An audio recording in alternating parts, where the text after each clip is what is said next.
Il est 7 h du matin.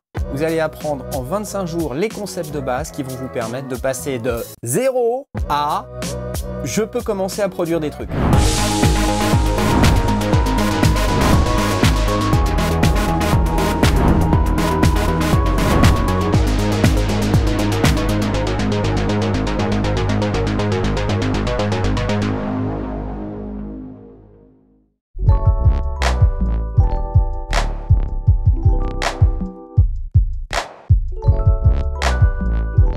Salut, aujourd'hui on va parler de comment on manipule des clips, comment on peut créer assez rapidement avec des samples, des fichiers audio, un morceau en vraiment quelques minutes avec Ableton Live. Ici j'ai chargé un projet, chez moi c'est le projet par défaut, je vais ouvrir le navigateur. J'ai sélectionné déjà des samples qui sont disponibles ici dans un dossier que j'ai créé, que j'ai appelé Sample.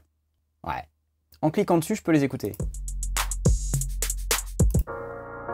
Un piano. Un ride.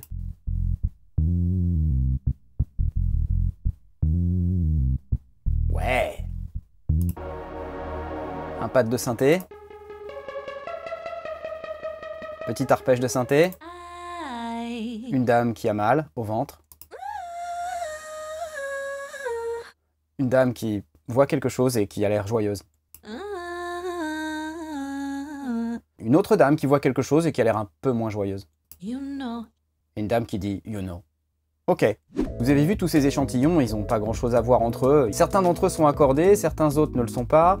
Ils font pas la même longueur, enfin, voilà. Comment on va faire avec Live? C'est hyper simple. En fait, il suffit d'aller prendre ces samples et de les mettre sur des pistes, et voilà. Super. Je peux déjà effacer ça, j'en ai pas besoin. Voilà. Ensuite, je peux prendre cet accord, le mettre à côté. Et puis je peux déjà lancer une scène.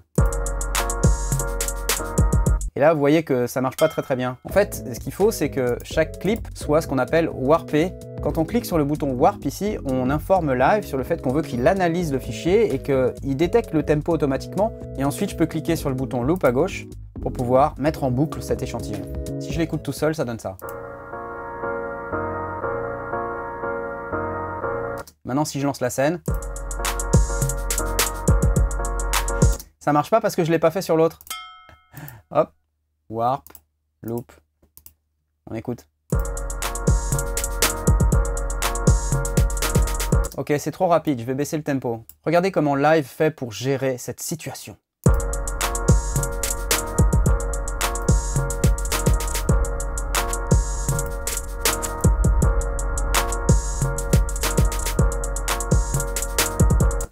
Et là, Live va gérer tout seul la remise au tempo de ces échantillons. Vous voyez, c'est de l'audio, mais malgré tout, il arrive, quand on change le tempo, à préserver le rythme global du morceau. Alors, je vais me remettre aux alentours de 107, j'aime bien. Il y a plusieurs algorithmes de warping, hein. Vous avez Beat, Stone, Texture, Pitch, Complex Pro. Quand on a affaire à des rythmes, Beat, c'est bien. Il détecte comme ça les transitoires. Sinon, vous avez aussi un mode qui s'appelle Complex Pro, qui permet d'aller préserver tout ce qui est formant et puis qui va beaucoup plus loin dans la manière de repitcher l'audio pour que ce soit plus propre. Pour que ce soit plus facile, je vais aller dans la configuration, dire que je veux que ça warp automatiquement en loop. Et puis je vais fermer ma config. Je vais aller prendre ma ligne de basse. Je vais aller la mettre ici. Et puis vous voyez, maintenant elle est automatiquement warpée, loopée. C'est parfait.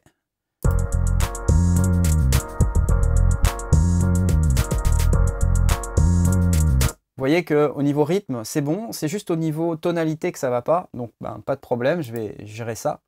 J'ai un petit bouton ici que je peux utiliser, je vais le monter un peu. Voilà.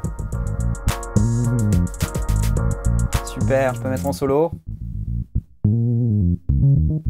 Super. Excellent, c'est génial. Alors j'ai la base de mon morceau, maintenant je vais dupliquer cette scène en faisant CTRL-D après m'être mis sur la scène à droite. Ça me crée une copie de ma première scène, je vais supprimer cette partie de batterie là, et puis du coup je vais avoir une intro.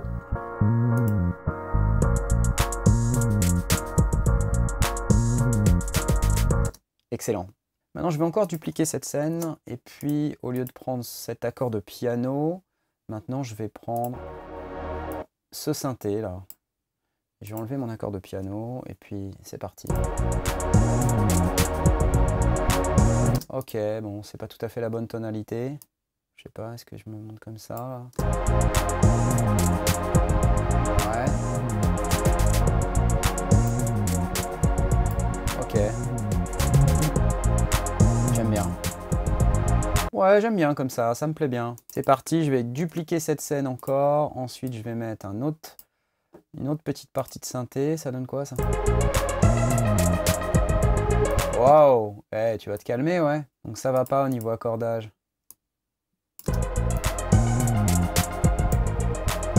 Ouais, c'est pas mal ça. Ok, parfait. Là, je vais prendre cette partie de piano. Je vais maintenir CTRL. Et puis, je vais déposer ici. Ça va me copier cette scène. Et je vais changer l'accord de piano par celui-là, qui me plaît mieux. C'est parti. Ouais, et là, je vais prendre cette bassline. Et je vais la remettre à 0. Ça va donner ça. Non.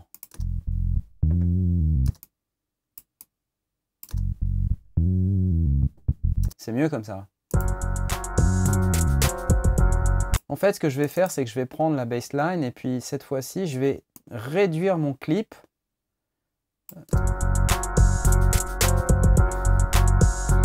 Pour prendre vraiment que le début.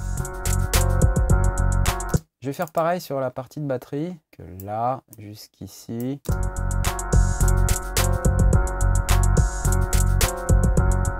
Je vais aller jusque là.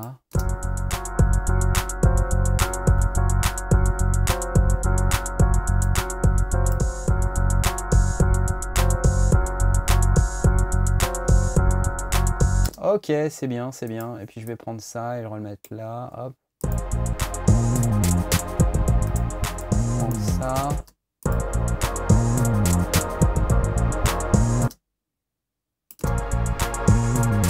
Ah ouais, bien. Oh, climax.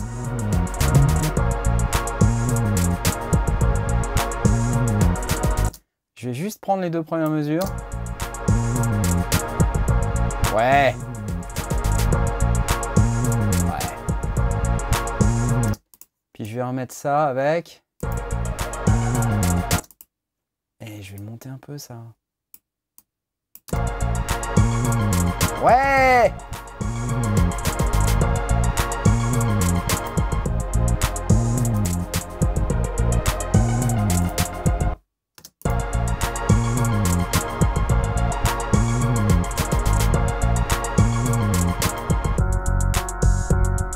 Ouais, c'est pas mal ça. Ouais.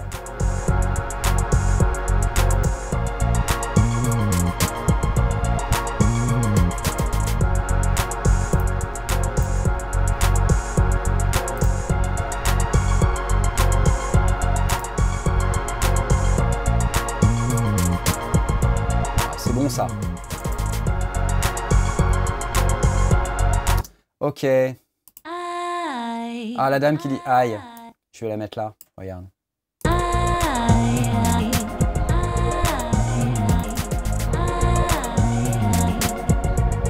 Je vais pas la louper. Ouais.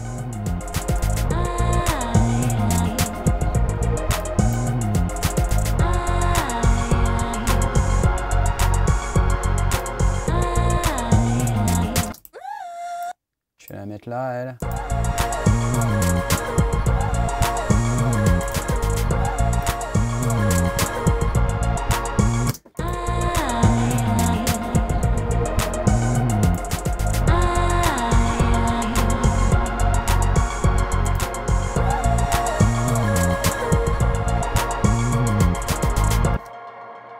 Ouais, c'est pas mal. Ce pad de synthé, là, j'ai envie de le dynamiser un tout petit peu. Ce que je vais faire, c'est que je vais aller dans la zone des enveloppes ici et des automations. Je vais prendre gain, B, regarde.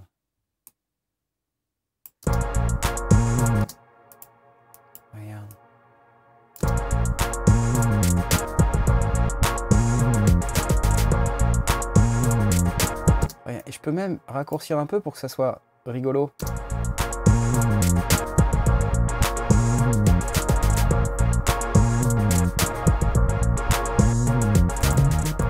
Vous voyez, c'est marrant parce que je peux automatiser le volume de mon clip directement en le dessinant à la souris.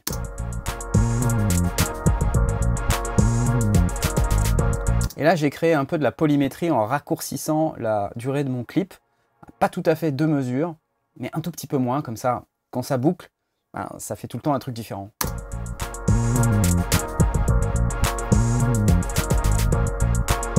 Super.